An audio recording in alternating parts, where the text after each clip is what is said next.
పాత్రకి శుద్ధి కలిగింది. ఇప్పుడు ఆ పాత్ర ప్రయోజనం ఏంటి?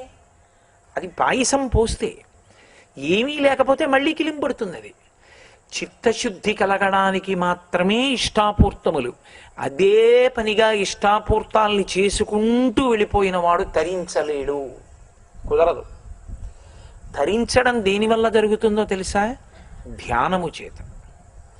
మీరు అంతర్ముఖత్వాన్ని పొంది ఈశ్వరుడికి దగ్గరవ్వాలి. అందుకే అంతర్ముఖ సమారాధ్య బహిర్ముఖ సుదుర్లభ. బయట చేసేది ఎందుకు చెయ్యాలి అంటే చిత్తశుద్ధి కొరకు చెయ్యాలి తప్ప అది 10 మందికి తెలియడం కోసం చేయకూడదు. 10 మందికి తెలియ చెప్పవలసిన అవసరం ఆదర్శంగా ఆవిడ్ని చూపించడానికి చెప్పచ్చు. కానీ ఆవిడ గురించి అలా చెప్తున్నప్పుడు ఆవిడ తెర వెనక్కి వెళ్ళిపోయి చెమటలు పట్టేస్తే మంచి లక్షణం. ఇద్దరి యందు మంచి లక్షణమే. 10 మందికి ఆదర్శంగా చూపించి